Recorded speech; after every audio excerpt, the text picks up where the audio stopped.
Our guest this weekend is Jim Rickards, the Chief Global Strategist at West Shore Funds and also the author of his Strategic Intelligence newsletter.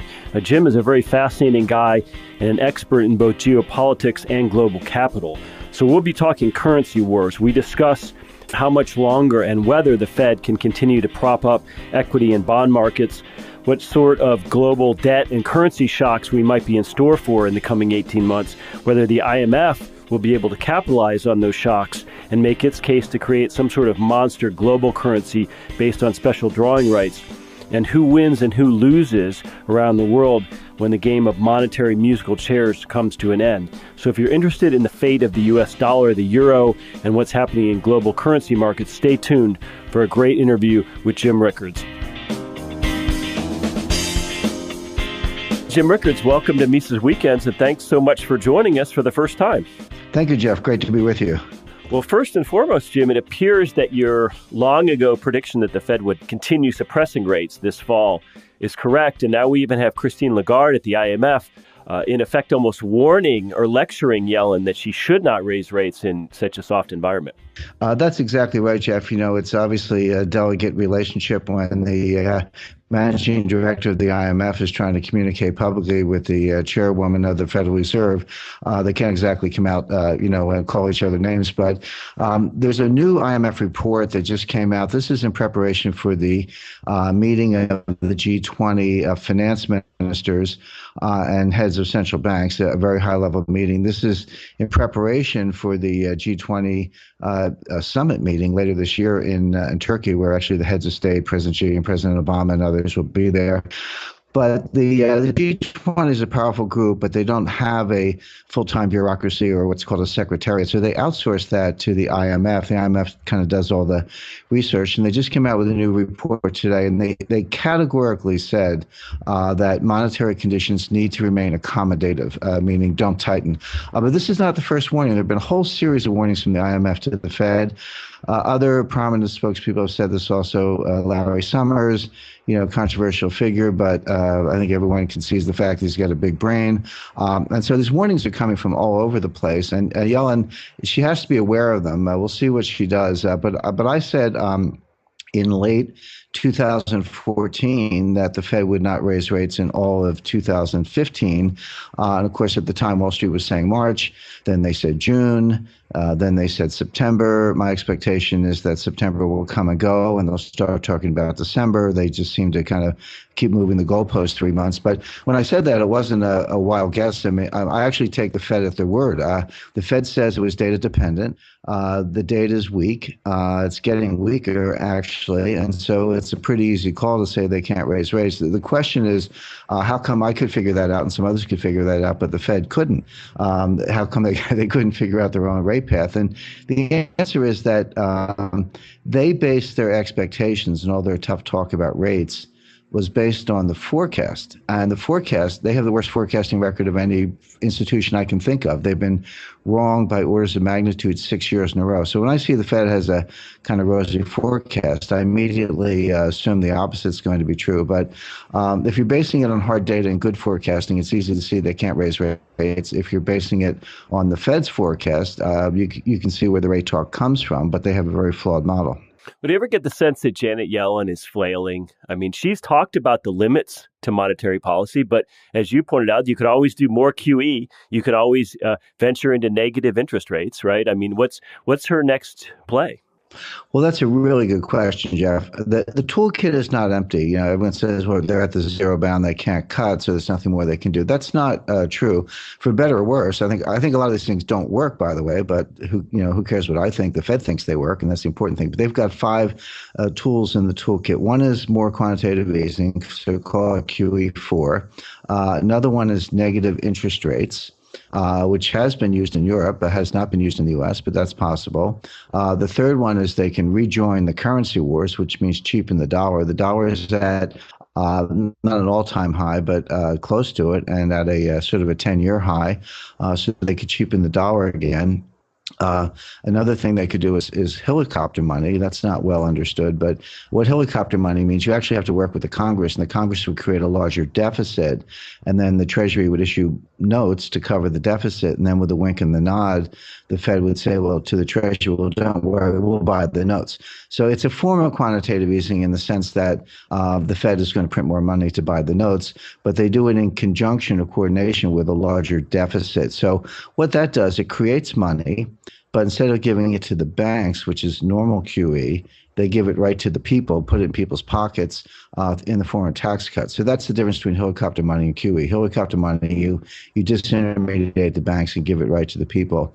And the fifth thing they could do is go back to forward guidance, call it jawboning or whatever. That's, they ended forward guidance last winter when they removed the word patient from the statement. Patient was we will be patient about raising rates. I think that was the phrase, but patient was the latest in a long line of words and phrases. I think they've probably worn out their thesaurus at the Fed coming up with these, but they say we're not going to raise rates for an extended period. Then they say we're not going to raise rates for a considerable period.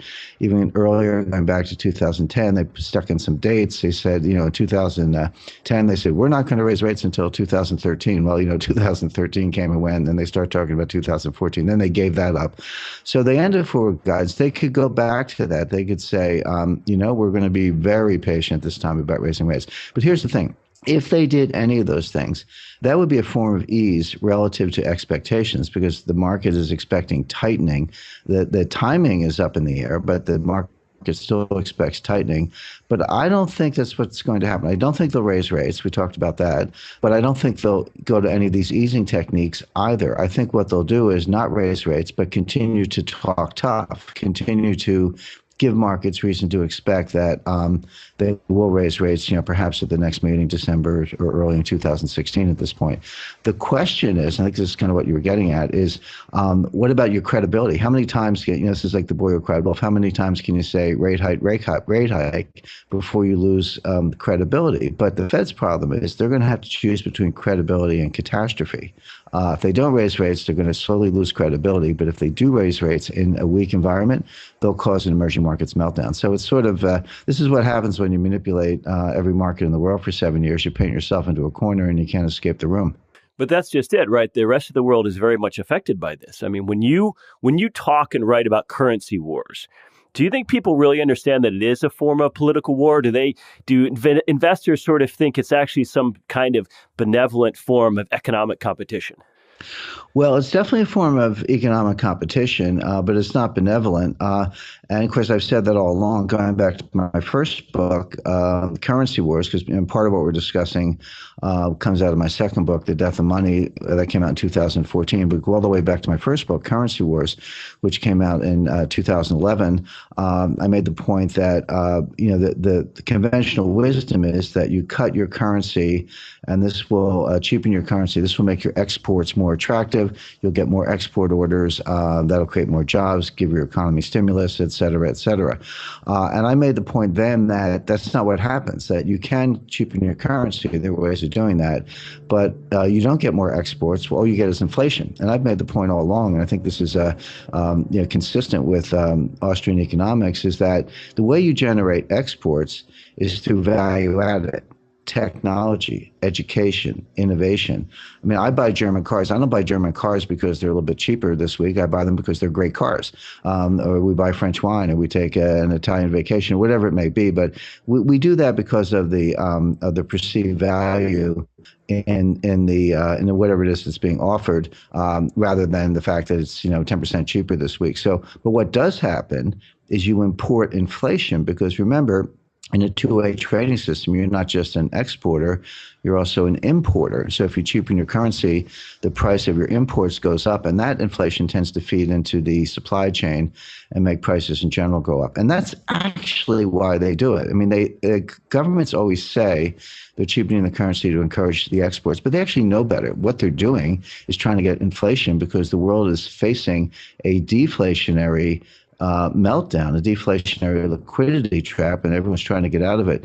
The problem with all this, Jeff, is that one country can benefit in the short run. I emphasize short run. It's not a long run solution at all. It can give you a little boost in the short run, but it comes at the expense of your trading partners. So one country might be a little better off for a short period of time, but the world is worse off.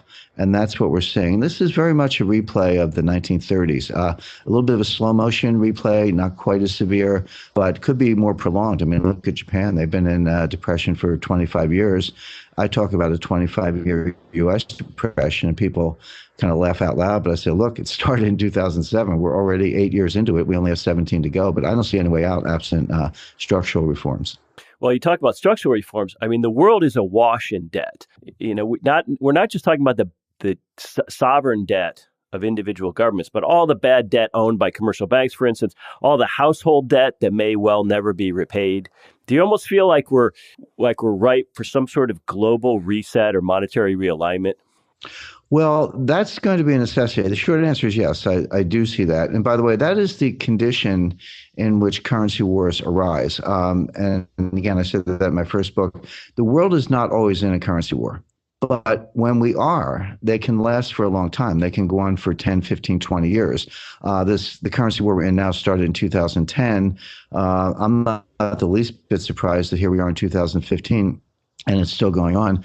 And people say, oh, gee, how did you know 5 years ago that we'd still be in a currency war? And the answer is because that's the way they roll. They do last for a very long period of time. And the reason for that is they don't have a logical conclusion. You know, I cheapen my currency to get the edge on you, and then you cheapen your currency. Well, just multiply that by 168 members of the IMF, and you can see that really has no end.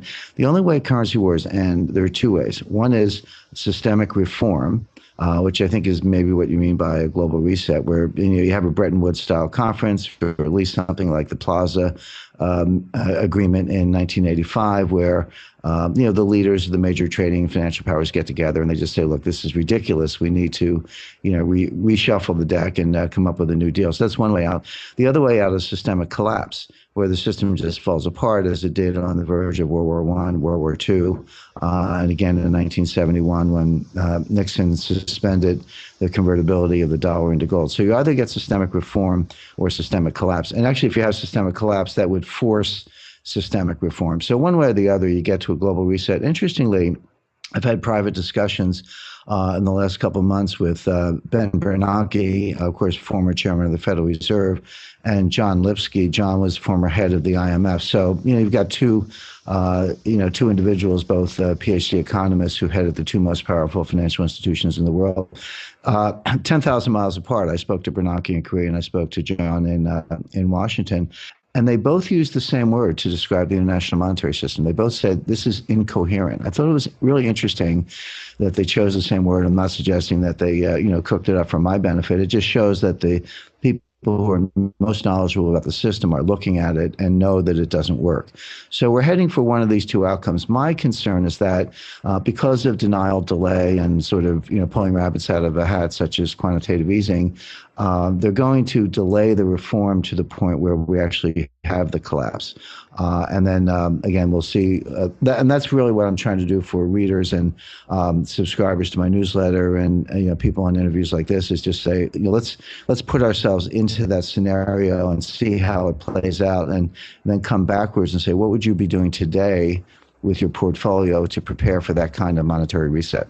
That reset might come on the heels of a euro or a dollar endgame, right? And you've talked quite a bit about the role that IMF special drawing rights might play in a new global system. And years ago, Pat Buchanan talked about how he saw the future of currency as being one of two things: either some sort of collapse whereby nations retreated to their own nationalist impulses and interests with their own currencies, like a resurrection of European currencies, for instance, or that there would be some sort of monster global currency. And I'd be interested in your thoughts on whether the IMF special drawing rights are going to be that monster global currency in that scenario.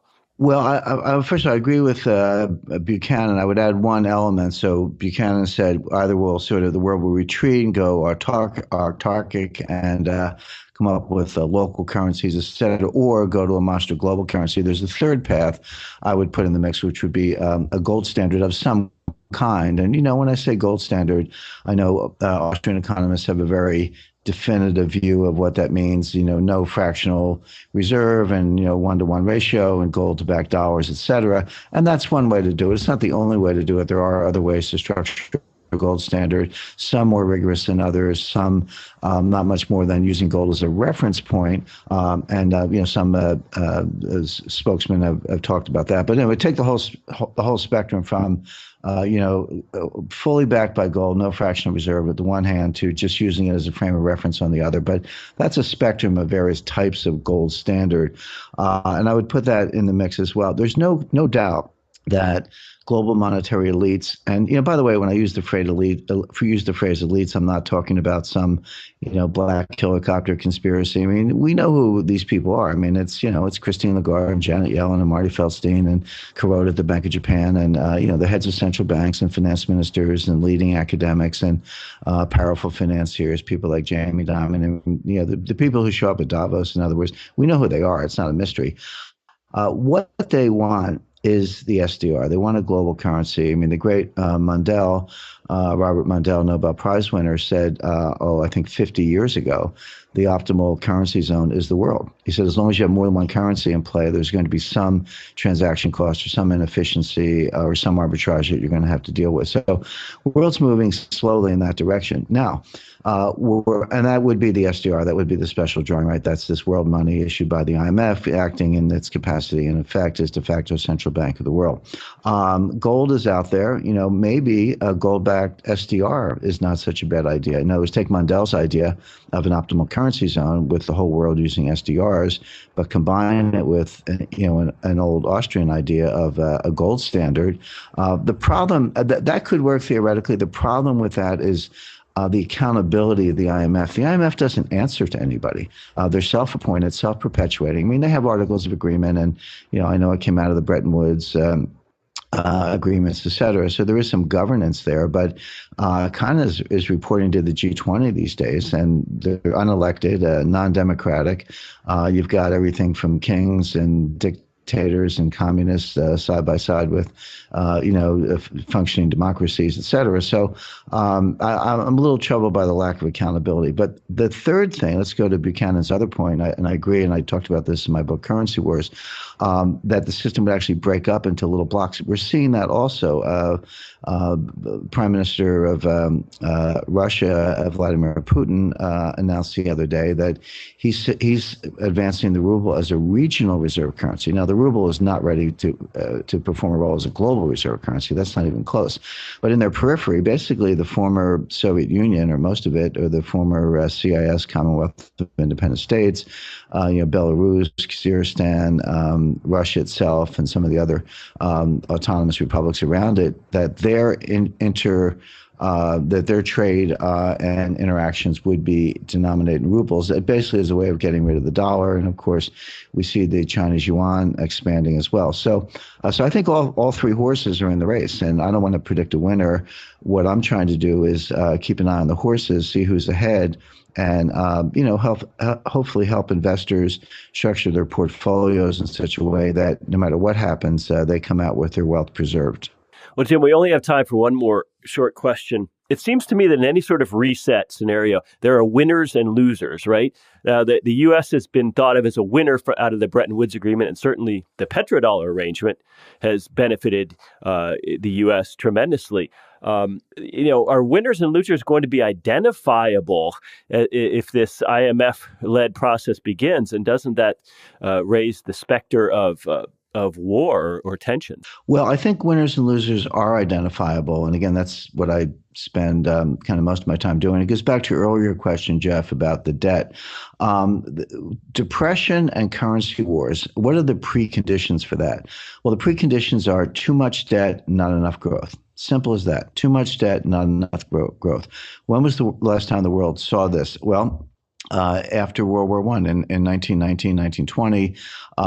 Germany owed onerous reparations to England and France. England and France owed enormous war debts to the United States. Nobody was forgiving any of the debt. Everyone was insisting on payment in full. There wasn't enough to go around. And that led to an outbreak of currency wars, and that led to a Great Depression, and then in turn led to World War II. So there was and then trade wars thrown on top of that. So there was a very deleterious and destructive path that came out of that. We saw the same thing in the late 1960s, early 1970s.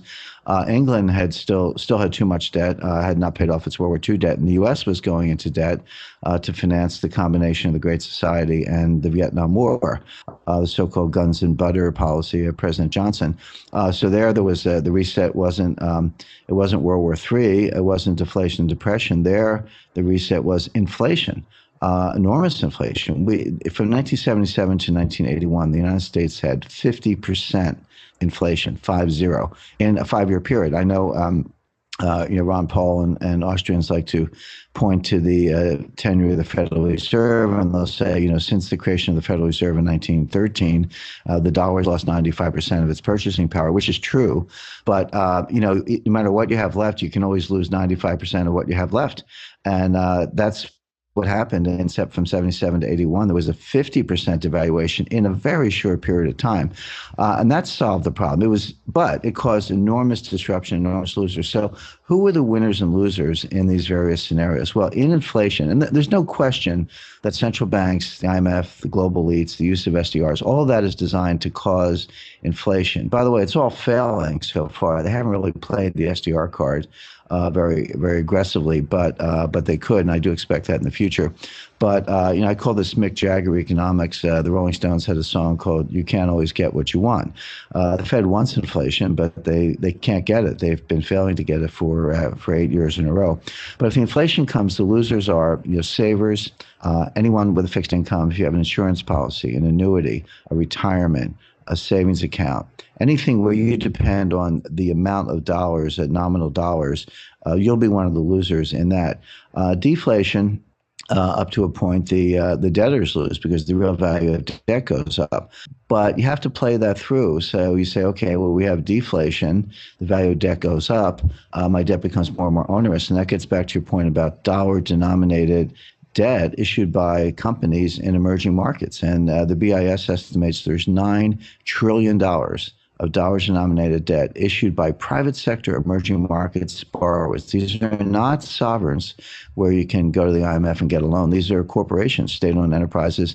This is from, you name it, Brazil, Turkey, Indonesia, Malaysia, Russia, China. China's a big player in this. So, but the problem is with more and more deflation, as the debt gets more and more onerous, what do? They default. So it kind of comes back to the creditors. The creditors are feeling that the value of the debt's going up for a while, which feels good until the guy actually doesn't pay you. And then you destroy the banking system. And then you get to hyperdeflation. But since central banks can't tolerate that, you come back to inflation. So I think all roads lead to inflation. But what's not clear is, are we going to go straight to inflation? Or are we going to have a more severe deflationary episode, which will then be resolved by going to inflation by increasing the price of gold, which, of course, is exactly what happened in 1933. So my advice for investors is be prepared for both and use what I call the barbell strategy. So have your inflation hedges, which would include gold, land, perhaps some fine art, and have your deflation hedges, which would include, say, 10-year Treasury notes, cash, and other very liquid assets, and then have a big slug of cash in the middle. People are surprised to hear me say that. They say, "Hey, Jim, you're the guy talking about the death of money. Why would you have cash?" Well, the answer is I might not have it forever, but you might have it in the short run for 3 reasons. One, it's a good deflation hedge. The value of cash goes up in deflation. Number 2, it reduces the volatility of the rest of your portfolio, which can help you sleep better at night. Number 3, it has huge embedded optionality. If the world's falling apart in unexpected ways, the person with cash is the person who can pivot and take advantage of that. So some inflation hedges, some deflation hedges, cash to give you optionality, and just watch what's going on. And again, this is what I try to do in my newsletter, because I get comments from people. They say, well, you told me to do this and this isn't working out. And I said, well, yeah, I said that 2 years ago. Or you have to keep listening. You have to stay tuned. You can't just as the expression goes, set it and forget it. In an environment like this, which is dynamically unstable, you have to be very nimble and you have to be kind of paying attention all the time. And again, that's exactly the service we try to provide in my newsletter. Jim Rickards, thanks so much for your time, and I hope you'll join us again sometime. I hope so. Thank you, Jeff. Ladies and gentlemen, have a great weekend.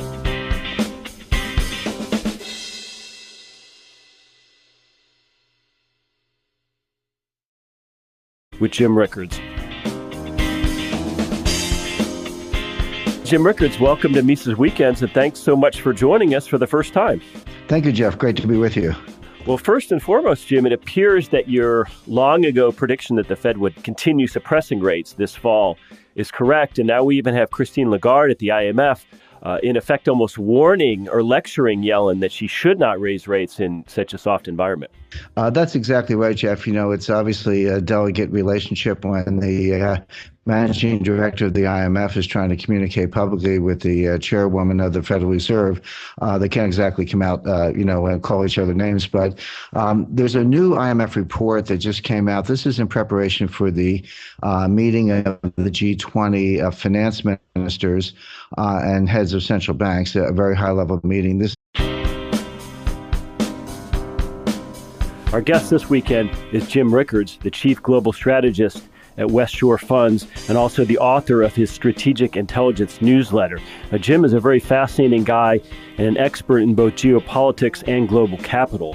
So we'll be talking currency wars. We discuss how much longer and whether the Fed can continue to prop up equity and bond markets, what sort of global debt and currency shocks we might be in store for in the coming 18 months, whether the IMF will be able to capitalize on those shocks and make its case to create some sort of monster global currency based on special drawing rights, and who wins and who loses around the world when the game of monetary musical chairs comes to an end. So if you're interested in the fate of the US dollar, the euro, and what's happening in global currency markets, stay tuned for a great interview. By orders of magnitude 6 years in a row. So when I see the Fed has a kind of rosy forecast, I immediately assume the opposite is going to be true. But if you're basing it on hard data and good forecasting, it's easy to see they can't raise rates. If you're basing it on the Fed's forecast, you can see where the rate talk comes from, but they have a very flawed model.